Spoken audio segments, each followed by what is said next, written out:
네, 사실은 실제 그러셨어요. 다른 분들도 참 기억에 많이 나는데 우리 김영순 권사님 1학기 성경 파노라마 처음 신청하실 때 앞에서 제가 인도하면서도 권사님 끝까지 하실 수 있을까?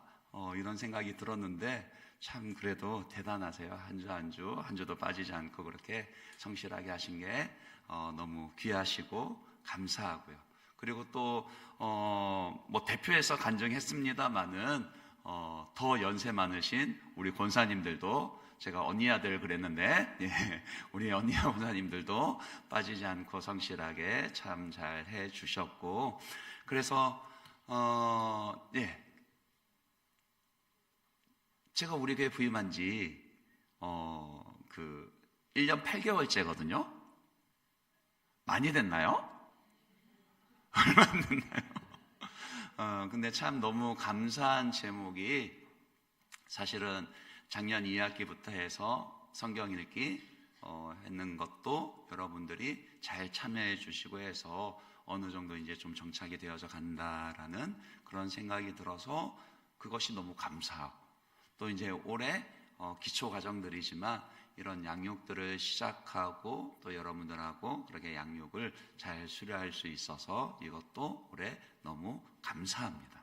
이제 앞으로도 내년에도 계속해서 이제 더 여기서 조금씩 쌓아가면서 우리 예일교회 안에서 이런 양육들이 잘 체계가 잡히고 그래서 우리가 계속해서 예수님을 닮은 제자들을 그렇게 세워가고 양육해낼 수 있는 그런 우리 교회 되기를 바랍니다.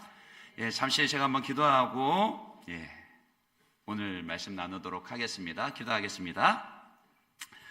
살아계신 하나님 감사합니다.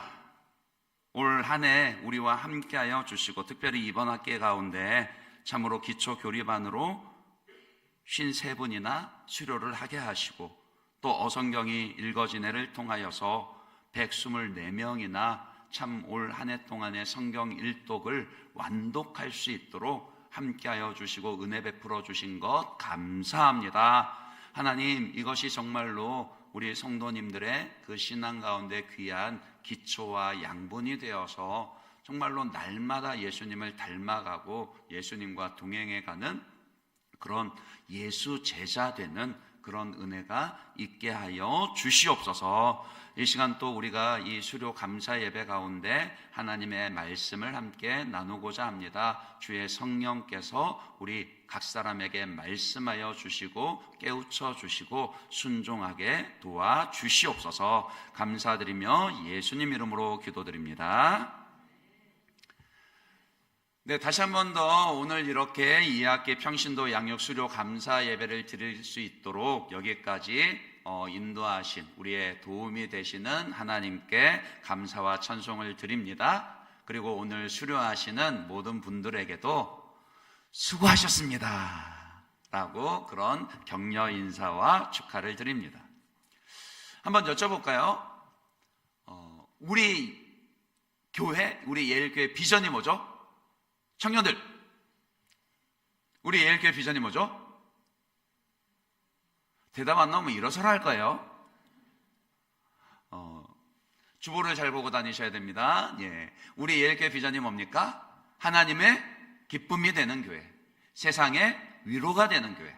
같이 한번 따라해 볼까요? 하나님의 기쁨이 되는 교회,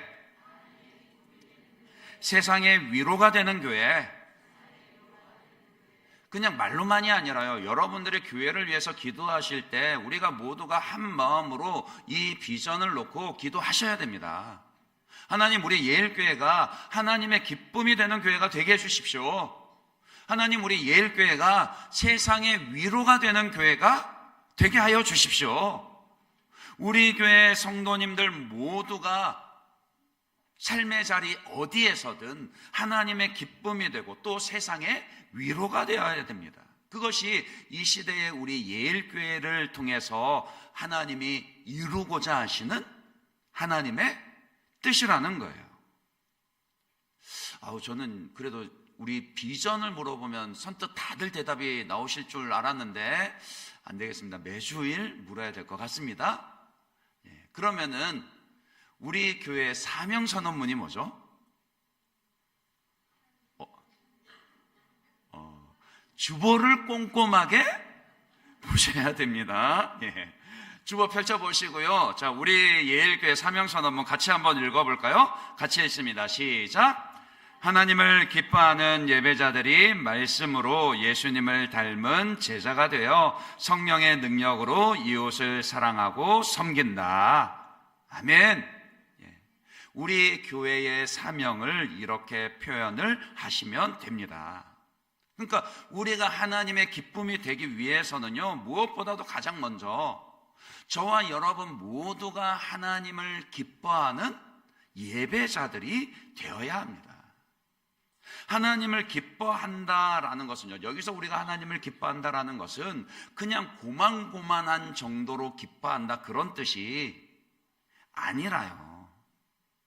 그러니까 어느 정도인가 하니까 다른 모든 것이 없어도 나는 오직 하나님만 있으면 기뻐할 수 있습니다. 그런 정도로 하나님을 기뻐해야 한다라는 겁니다. 아무리 좋은 것들을 내 손에 가지고 있다고 해도 그것 가지고 있어서 기쁜 게 아니라요. 그것 때문만이 아니라 하나님 때문에 더 기뻐한다.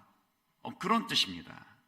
그러니까 다시 말해서 하나님을 기뻐한다는 것은요, 여러분이 하나님을 기뻐한다는 것은 하나님이 나의 전부가 되어야 하고 하나님을 향한 갈망이 가장 큰 갈망이어야 합니다. 그렇게 하나님을 기뻐하는 자라야 사실은요, 우리가 온전히 하나님을 기쁘시게 할 수 있는 그런 예배를 드릴 수 있습니다. 하나님을 높이는 예배, 하나님께 어울리는 예배, 그런 예배 드리기 위해서 사실은 우리는 늘 지금보다 더 나은 예배를 드리기 위해서 노력해야 하죠. 다른 환경, 다른 여건들, 그런 것들을 갖추는 것도 중요하지만, 그러나 역시 가장 중요한 것은 무엇이라고요? 예배자의 중심이라고요. 그러니까 저와 여러분이 예배를 드릴 때 하나님을 기뻐합니다. 나는 하나님만을 기뻐합니다. 나는 하나님을 가장 기뻐하고 갈망합니다. 이런 예배자의 중심이 있어야, 그래야 우리의 예배가 하나님을 기쁘시게 할 수 있더라고요. 그리고 예배자와 함께 또 다른 우리의 정체성은 예수님의 제자입니다. 저기도 그랬잖아요. 영혼 구원하여 제자 삼는 교회, Disciples making disciples. 그러니까 사실은 이 제자, 예수님의 제자 되는 것은 제가 부임하기 전부터 우리 예일교회의 정체성이었어요. 제가 잘못한 겁니까? 제대로 한 거 맞죠? 네, 그러니까요. 예수님의 제자는요, 그분이 가르치시는 모든 것을 배우고 순종하며 그분을 닮아가는 사람입니다. 그래야 제자라고 부를 수 있다는 거예요. 우리는 날마다 더 예수님을 닮아가야 합니다. 이제 2025년도 얼마 남지 않았죠. 한 해를 마무리하면서 여러분들이 올 한 해 어땠는가 스스로 물어보실 때 반드시 해야 할 질문 중에 하나가 무엇이냐면요, 올해 나는 얼마나 예수님을 더 닮아갔는가? 이 질문을 꼭 해보시기 바랍니다. 물론 그 질문에 객관적으로 답을 하는 것이 쉽지는 않습니다. 하지만 적어도요, 내가 올해 예수님 닮기 위해서 얼마나 애를 쓰고 노력했었나? 이 질문을 가지고 반드시 우리 각자 자신을 돌아보아야 합니다. 그래야 어디에 가서도 나는 예수 제자 되길 원합니다, 나는 예수님의 제자입니다, 그렇게 말할 수 있는 것이지, 전혀 예수님을 닮아가고 예수님의 말씀을 배우려는 그런 노력이 없는데 저절로 예수 제자 되는 것은 아니거든요. 우리가 이 땅에서 살아가는 동안에 점점 더 예수님을 닮아가고 성숙해 가는 것은 그건 역시 우리를 향하신 하나님의 뜻입니다. 예수님을 닮아가는 모습 없이는요, 하나님 기쁘시게 할 수 없다라고요. 그거 아세요? 저희 집 3남매가 자꾸 나이를 먹어가더니 엄마 쪽 라인을 타려고 그럽니다. 어디 가서 아빠 닮았다 소리 들으면 기분 나빠해요. 그러면서 자꾸 지대는 말하기라, 나는 아빠 안 닮고 엄마 닮았어, 이렇게 얘기하거든요. 그러면 제가 속으로 뭐라 그러는지 아세요? 암만 니들 그래봐라, 니들은 아빠 닮았다, 그런 얘기 하거든요. 그러니까요, 우리의 아버지 되시는 하나님도 마찬가지입니다. 자녀된 우리가 아빠 하나님을 닮아갈 때 그때 하나님 우리를 바라보시며 기뻐하십니다. 그래서 오늘 설교에서도 이 주제를 지금 말씀드리려는 거예요. 배우고 받고 듣고 본 바를 행합니다. 그러니까 이것은 우리가 계속해서요, 오늘 수요 예배를 드리십니다마는 이것으로 끝나는 게 아니라 계속해서 예수님을 닮아가는 제자가 되어야 합니다. 그 말씀을 드리는 거예요. 오늘 함께 읽은 말씀에서 바울이 빌립보 교회 성도들에게 권면하는 내용도 바로 그것이죠. 먼저 8절 말씀 다시 한번 보십시오. 8절을 어떻게 시작을 하고 있습니까? 끝으로 형제들아. 그죠? 끝으로 형제들아. 바울이 빌립보 교회에 편지를 쓰면서 이제 마지막 인사를 하기 전에, 그 마지막 인사 전에 끝으로 하는 권면입니다.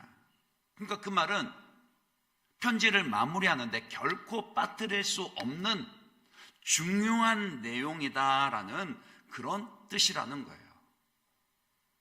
사실 이 편지 앞에서도요, 그러니까 4장, 지금 4장 8절 9절 읽었는데 4장 앞에서도 이 내용을 이미 바울이 여러 번에 걸쳐서 권면을 했었거든요. 이미 다 했습니다. 가장 대표적으로 빌립보서 2장 5절에서 8절 말씀을 보시면은 바울이 뭐라 그랬습니까? 여러분도 잘 아시는 말씀이죠. 너희 안에 이 마음을 품으라. 이 말씀이 무슨 뜻이에요? 예수님 닮아가라는 거잖아요. 그렇지 않나요? 같이 한번 5절부터 8절까지 읽어볼까요? 같이 읽습니다. 시작. 너희 안에 이 마음을 품으라. 곧 그리스도 예수의 마음이니 그는 근본 하나님의 본체시나 하나님과 동등됨을 취할 것으로 여기지 아니하시고 오히려 자기를 비워 종의 형체를 가지사 사람들과 같이 되셨고 사람의 모양으로 나타나사 자기를 낮추시고 죽기까지 복종하셨으니 곧 십자가에 죽으심이라. 우리 안에 예수님의 마음을 품으라 했습니다. 곧 그리스도 예수를 닮아가라고요. 자기를 비워서 죽기까지 순종하신 예수님의 겸손을 닮아가야 합니다. 뿐입니까? 빌립보서 2장 12절입니다. 거기에서도 뭐라 그랬죠? 같이 한번 읽어봐 주시겠어요? 여러분 읽습니다. 시작.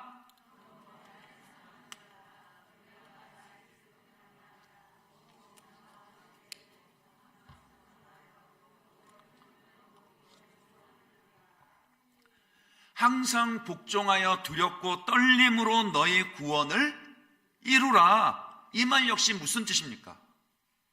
우리 모두가 그리스도 예수의 장성한 분량이 충만한 데까지 이르도록 날마다 그분을 닮아가며 자라가라. 우리를 성령께서 거듭나게 하심으로 시작하신 하나님의 그 구원을 우리가 예수님을 닮아감으로 완성해야 한다, 그런 뜻이잖아요.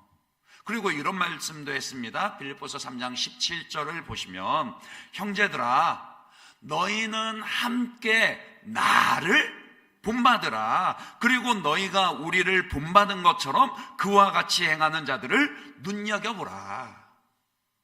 그리스도 예수를 닮아가기 위해서 너희는 나를 본받으라. 이 말을 하는 바울 자신이 완벽했기 때문에 그래서 이런 말을 하는 게 아니라요.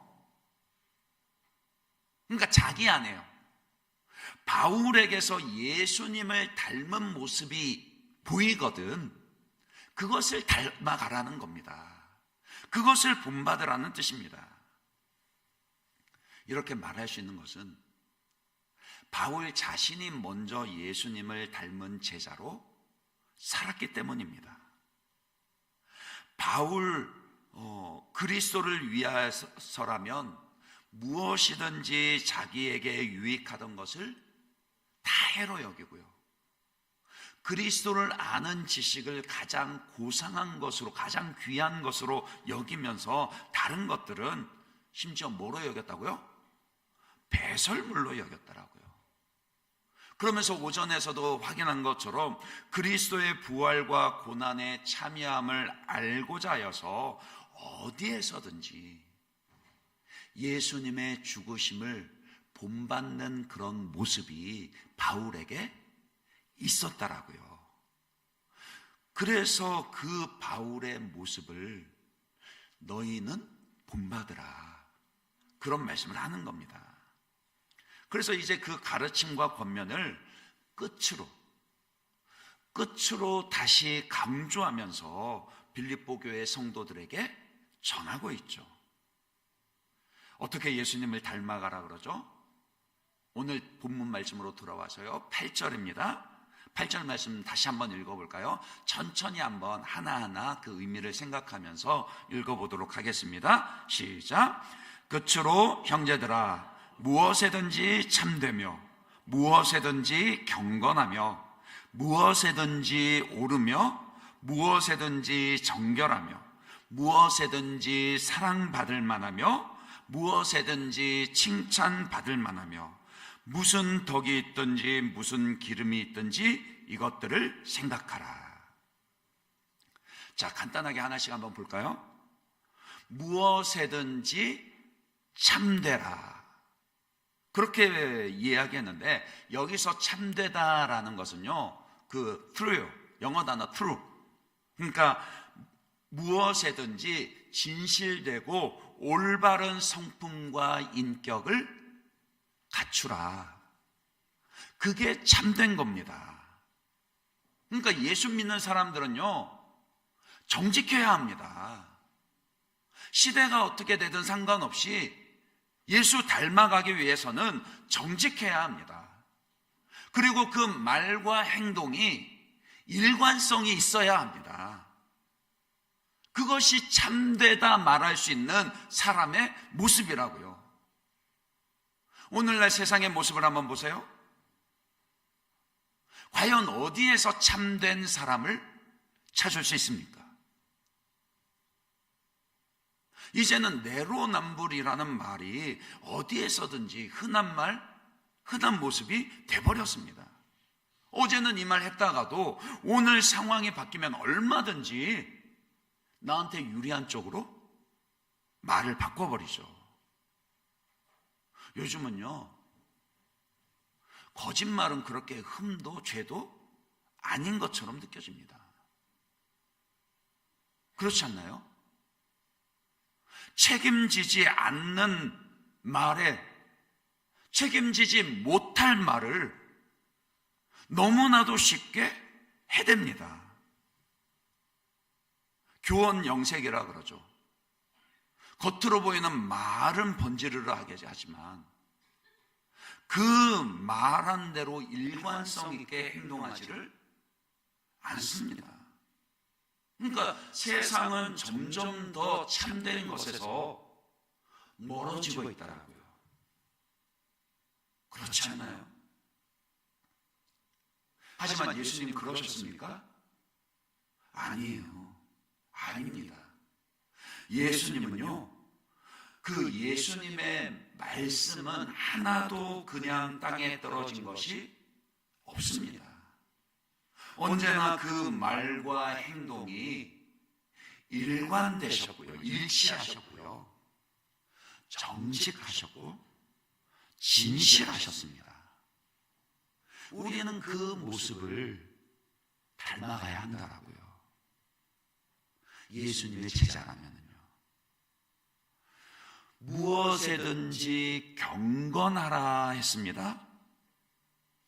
우리의 신앙은요, 특별히 고신교단에 속한 우리의 신앙을 한마디로 표현하면 고람돼요. 그러니까 어디에서든지 하나님을 의식하고 하나님 앞에서 살아가는 태도를 가지는 그런 신앙입니다. 그것이 경건이에요. 다른 게 아니라요.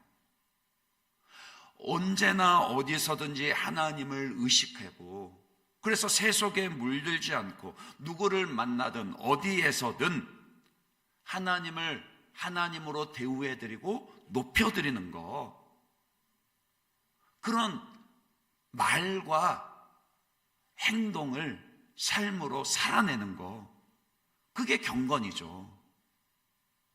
예수님은 경건한 분이셨습니다.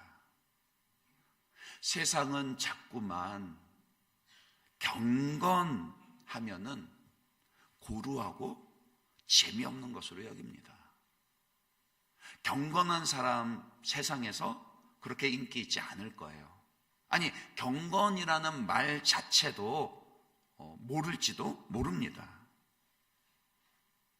그런데 그건요, 그들이 예수 안에 있는 그 기쁨이 얼마나 크고 놀라운 것인지를 알지 못하기 때문입니다. 아니, 세상의 재미를 쫓다가 경건을 잃어버릴 바에는요, 차라리요, 여러분들 재미없는 사람 되십시오. 그게 더 낫습니다.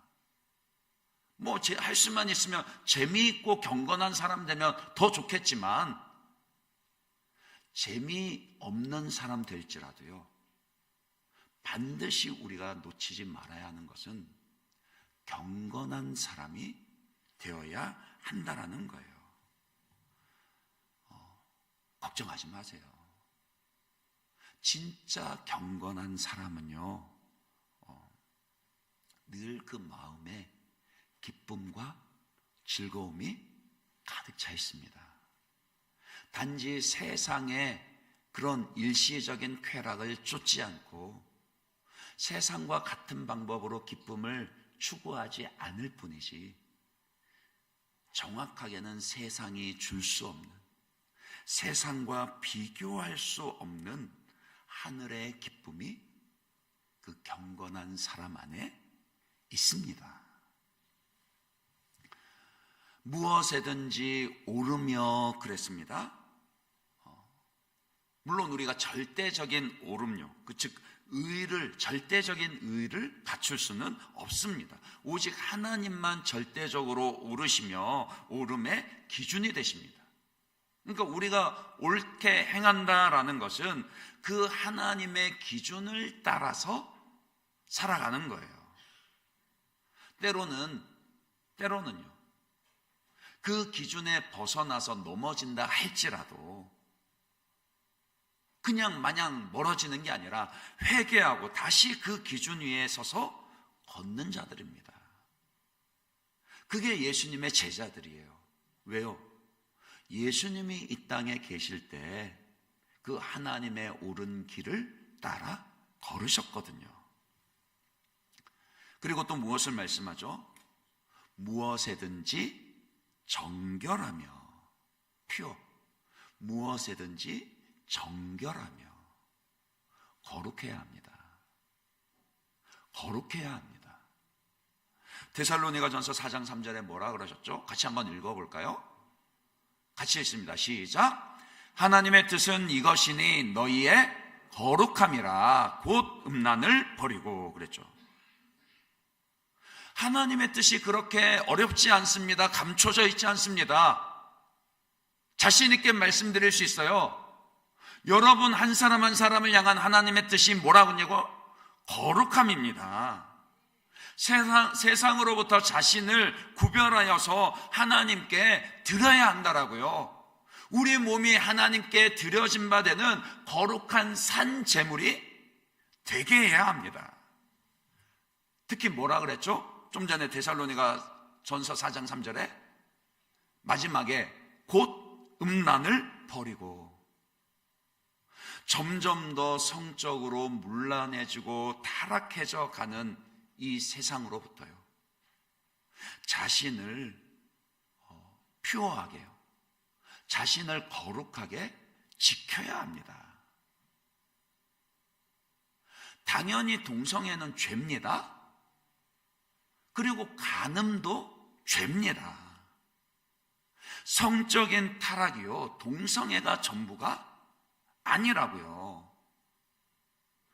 목청껏 동성애 반대하면은 다른 음란의 죄는 범해도 되는 겁니까? 아니잖아요. 우리는 동성애도 반대해야 하지만 그 이상으로 세상의 모든 음란한 것들도 반대해야 합니다. 성적인 거룩을 지켜 하나님 앞에서 순결해야 한다라고요. 무엇에든지 사랑받을 만하며, 사랑받을 만하며, 하나님은 아무 조건 없이요, 무조건적으로 우리를 사랑하십니다. 그래서 하나님의 사랑은 그럼에도 불구하고의 사랑이에요.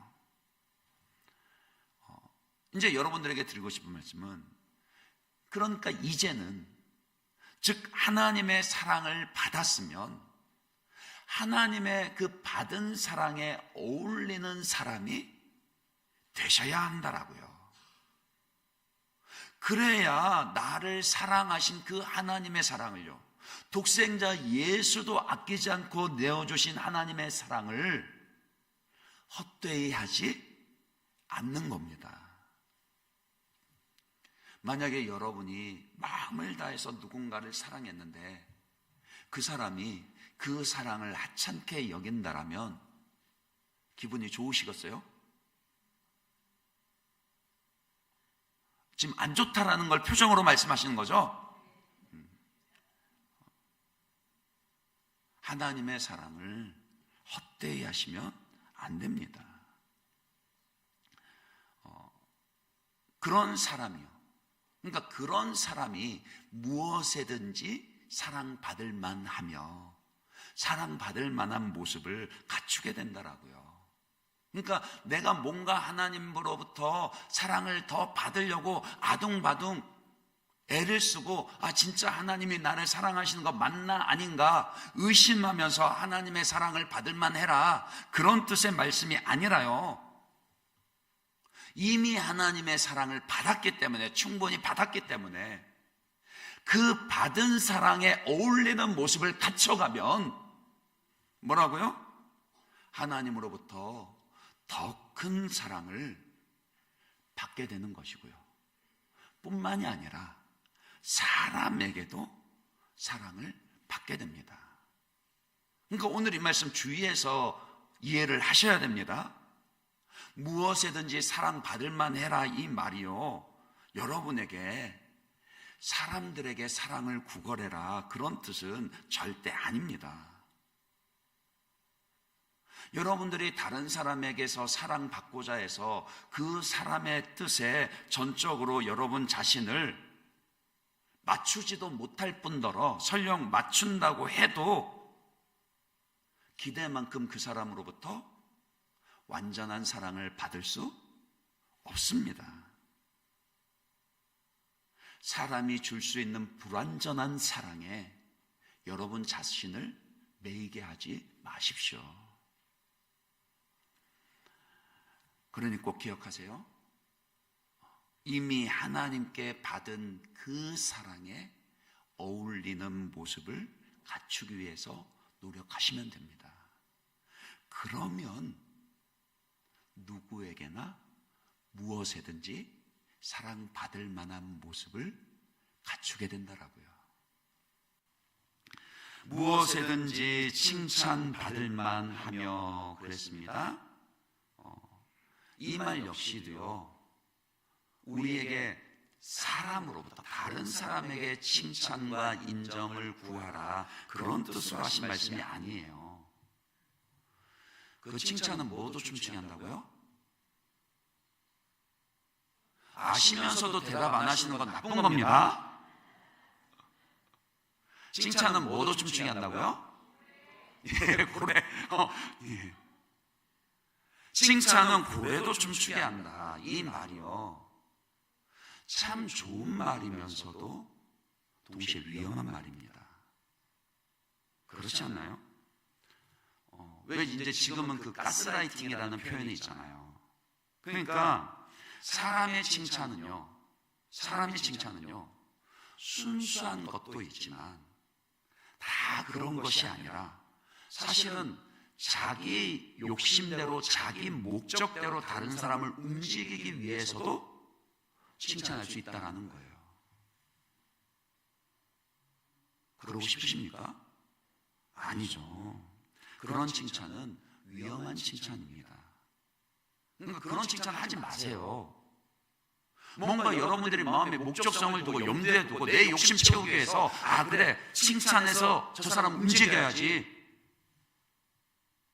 하나님 언제나 중심 보시는 분이십니다. 여러분 자녀들에게도 그러지 마세요. 그러면 여러분들의 자녀들이 사람의 칭찬에 매이게 됩니다. 그냥 순수하게 칭찬해 주세요. 내 욕심이나 의도 없이 잘한 거 잘했다라고, 수고한 거 수고했다라고 그냥 칭찬해 주시면 됩니다. 그래서 내 뜻대로 따라준다라면 더 고마운 것이고요, 그렇지 않으면 자녀를 책망도 하셔야죠. 칭찬을 그런 수단으로 삼지 마시기 바랍니다. 우리가 정말 신경을 쏟아야 하는 것은요, 하나님께 칭찬받을 만한 모습을 가지는 겁니다. 그게 실은 지혜로운 거예요. 로마서 14장 8절 18절 말씀 한번 보실래요? 로마서 14장 18절 말씀요, 이 구절도 꼭 기억을 해놓으세요. 로마서 14장 18절 말씀, 특히 사람들과의 관계 때문에 고민이 많고 속 끓는다, 그러면 이 말씀 꼭 기억하시고 암송하십시오.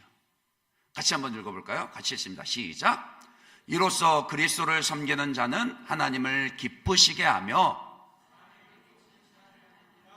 보세요, 하나님을 기쁘시게 하면은 사람에게서도 뭘 받는다고요? 칭찬 받는다고요. 사람에게 칭찬을 구걸하고 다니면 그 사람에게 매이게 되지만 그럴 필요 없이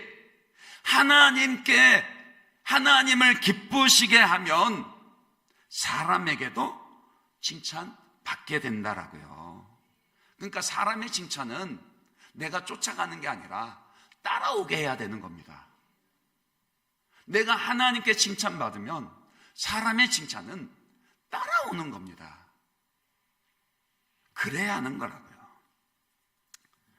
자, 그리고 보세요. 무슨 덕이 있든지 무슨 기름이 있든지 이것들을 생각하라 그랬습니다. 여기서 말하는 이것들은 9절에서 말씀하는, 이어서 말씀하는 내게 듣고 받고 듣고 본바, 그러니까 가까이 있는 문맥으로는 조금 전에 살펴본 앞 문맥의 그런 덕목들이겠죠. 간단히 정리들을 했습니다마는 어떠세요? 만만하지 않죠. 그대로 살기가 쉽지 않습니다. 그래서 이 말씀을 이렇게 한번 적용을 해보면 좋을 것 같습니다. 첫 번째로요, 모든 면에서 예수님을 닮아가야 합니다. 다시 볼까요? 무엇에든지 참되며 무엇에든지 경건하며 무엇에든지 오르며 무엇에든지 정결하며 무엇에든지 사랑받을 만하며 무엇에든지 칭찬받을 만하며 무슨 덕이 있든지 무슨 기름이 있든지 그랬습니다. 계속해서 반복하기를 무엇에든지 무엇에든지 무엇에든지. 여기서 나열된 덕목들을 하나씩 적용하고 순종하는 것도 중요하지만 먼저 기억해야 될 것은 무엇에든지요. 모든 면에서 우리가 예수님을 닮아가야 한다라는 겁니다. 그러니까 이런 건 없어요. 나는 예수님의 거룩은 닮는데 사랑은 안 닮는다. 뭐 나는 예수님의 정직한 모습은 닮는데 참된 건 안 닮는다. 이런 거 있을 수 있어요? 없어요? 없습니다. 예수님을 닮아갈 때는 모든 면에서 예수님을 닮아가는 겁니다. 둘째로는요, 항상 배우기를 힘써야 합니다. 9절에 그랬죠. 배우고 받고 듣고 본받아. 그러니까 배워야 한다라고요. 그런데 우리가 예수님을 닮기 위해서 배우는 것은요, 인격적인 배움입니다. 단지 지식만 쌓아가는 것이 아니라고요. 생각만 해서는 절대 예수님 닮은 제자 될 수 없습니다. 그러니까 그 표현을 다시 보세요. 배우고라고만 얘기하지 않고 뭐라고요?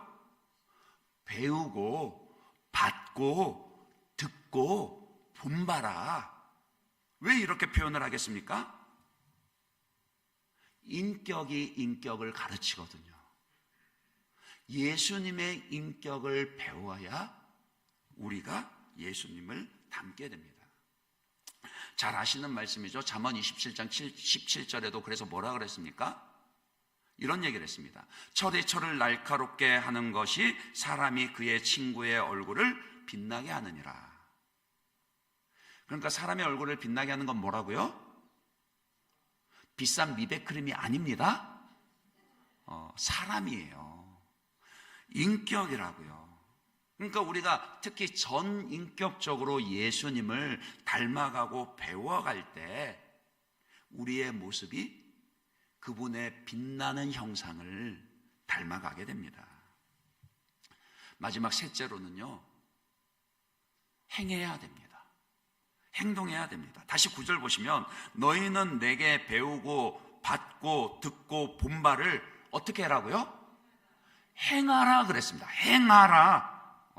8절 말미에 이것들을 생각하라 그랬는데 생각하라라는 명령으로 끝내지 않고 곧바로 이어서 생각한 그것들을 행하라 그러는 거예요. 행해야 합니다. 야고보서 2장 17절에도 우리의 믿음을 뭐라 그랬습니까? 같이 읽을까요? 시작. 이와 같이 행함이 없는 믿음은 그 자체가 죽은 것이라. 그러니까 영혼이 없는 몸은 죽은 것과도 같이 행함이 없는 믿음은 죽은 것과 마찬가지라고요. 그러니까 우리가 예수님을 항상 닮아가기 위해서는 기억해야 될 것이 있는데, 첫 번째로 모든 면에서 예수님 닮아가기를 힘써야 합니다. 특별히 예수님의 인격을 닮아가기를 힘써야 합니다.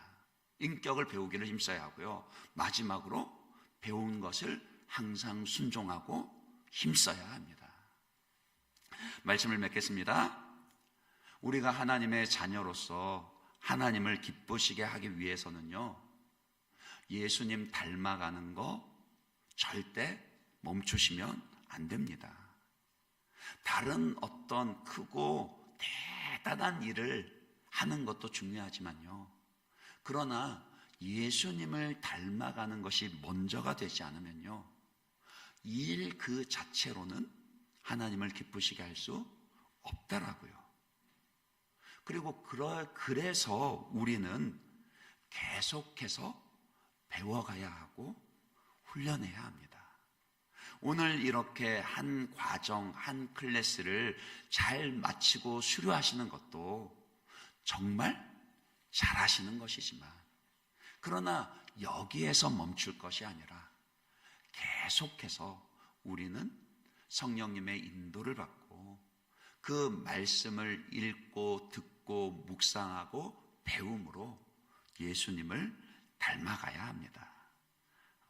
그렇게 더욱더 예수님의 인격을 말씀을 통해 배우시고 예수님을 닮아가심으로 하나님을 기쁘시게 해드리는 그런 저와 여러분들 되시기를 주님의 이름으로 축원합니다. 우리 찬양하고 함께 기도하도록 하겠습니다. 작은 예수로 살기